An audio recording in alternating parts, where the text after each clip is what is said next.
During my time at Dove Audio, I didn't have much contact with Barry Levinson.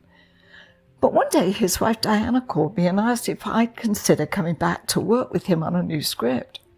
She said that Barry had told her, "I don't know what Marie does, but whatever it is, no one else can do it." That was quite a compliment, I thought, but it wasn't enough to drag me back. I told Diana that I was in the process of fostering Nathan, who she'd met a year or so previously, so I wouldn't be able to work in Northern California with Barry. She understood and wished me good luck. However, a little while later, Barry made me an offer I couldn't refuse. This time the job would be in Los Angeles, and I'd be required to work for 3 weeks on a script which had been adapted by David Mamet and Hilary Henkin from a 1993 novel by Larry Beinhardt called American Hero. It was now called Wag the Dog and starred a rather eclectic group of actors, including Dustin Hoffman, Robert De Niro, Woody Harrelson, Willie Nelson, and comedian Dennis Leary. Even though it was a good script, Barry wanted to incorporate improvisations into the story to make the dialogue more natural, which was his style. So he was gathering the actors together in a studio built inside an airport hangar in Van Nuys, in the Valley area of LA. I'd also be there with this stellar cast of actors, using my magical use of shorthand to add their improvised dialogue to the script. I didn't really want to leave my job as an abridger and producer of books on tape at Dove Audio because I enjoyed the work, despite the low pay, though. But I wondered if it would be possible to take a 3-week leave of absence. My immediate boss, Stefan, said it was fine with him, but I'd need to get permission from Michael Wiener, the owner of Dove. Since I don't think I'd spoken 2 words to Mr. Wiener in over a year of working for him, and I wasn't even sure he knew who I was, I decided to write him a letter asking for the time off and giving the reason why.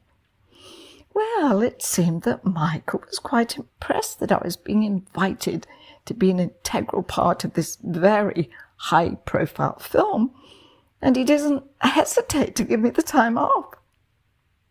Wag the Dog told the story of how, prior to an election, a spin doctor and Hollywood film producer worked together to fabricate a war in Albania to cover up a presidential sex scandal. Well, little did we know then just how prophetic this story would be.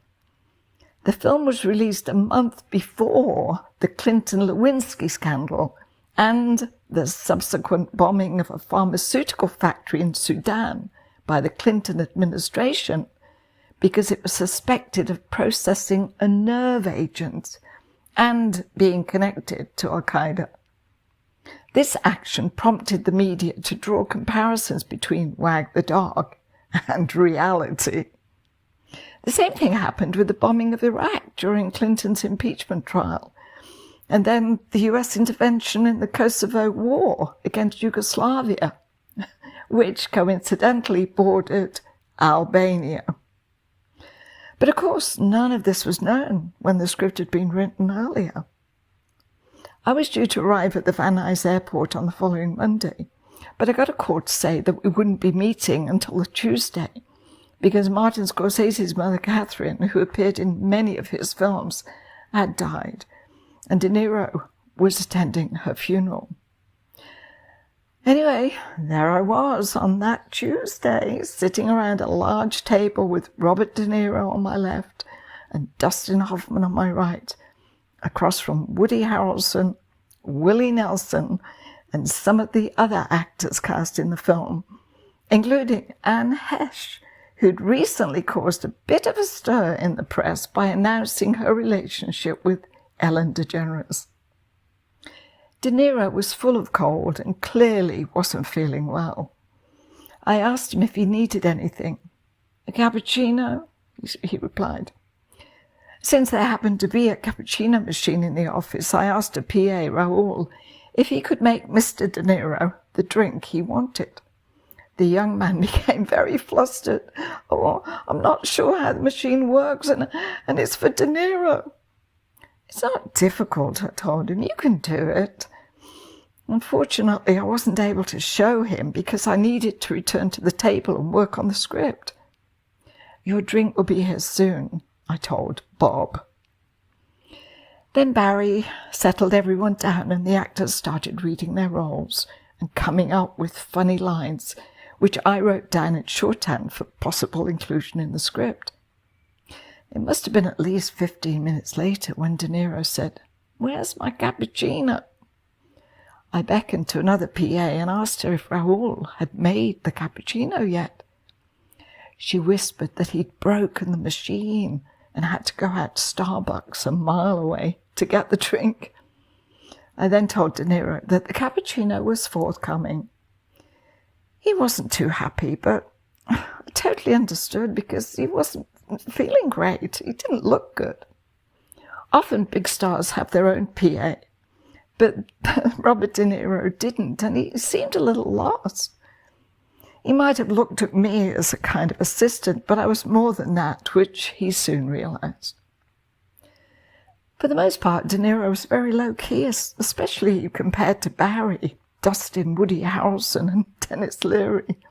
They were constantly coming up with funny lines, whereas Bob was mostly quiet and actually seemed quite shy. Incidentally, Barry always ran the dialogue changes past David Mamet for his approval, which was a respectful thing to do. Well, one right to another anyway. I was very surprised one day when Dustin, who was playing the Hollywood producer, told Barry he was having a problem getting into character. "If you want to replace me, Barry, I'll totally understand." I couldn't believe what I was hearing. He couldn't be serious, surely. This was Dustin Hoffman, one of the greatest actors of our time. Barry shrugged it off. He'll be okay. The next day, the props guy came in with a box of spectacles, and we all watched while Dustin tried each pair on. When he put on a heavy-rimmed pair, Barry said, "That's a good look." Dustin looked at himself in the mirror and agreed. "I'm Bob Evans," he declared. "Perfect!" He'd found his character. Robert Evans was a very successful Hollywood producer, responsible for a lot of great movies, including The Godfather, Chinatown, and Marathon Man, which Dustin had starred in with Laurence Olivier. Even though Dustin had the look of Robert Evans, it wasn't a deliberate impersonation of that particular producer. And he always said he was a combination of a lot of people. Since my small but pivotal role in Disclosure, I'd got the acting bug again. And even though I thought it was probably a long shot, I asked Barry if I could play a role in Wag the Dog. At this point, most of the roles had already been cast by Ellen Chenoweth, who'd also cast Disclosure. And the only possibility was a makeup artist for the character of a fabricated refugee that 15-year-old Kirsten Dunst was playing. Barry okayed it, and I improvised a line as I added powder to Kirsten's nose.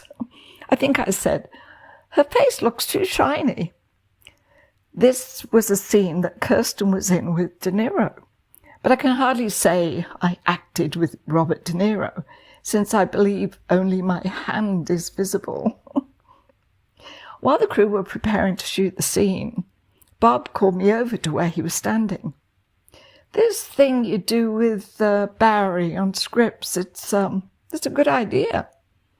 He went on to explain that he'd been trying to write a script by talking into the computer.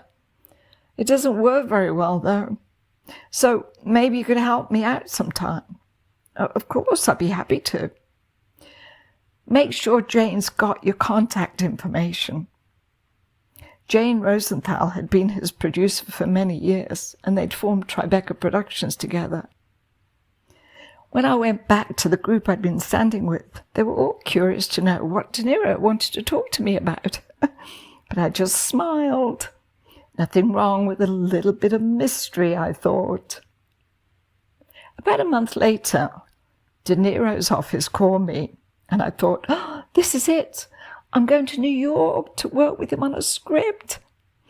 However, his assistant just wanted to verify my contact information. Even though I was in a scene with Bob on another film 10 years later, I never did get to work with him on a script. Next time, goodbye to Dove and hello to Sphere. Thanks for listening.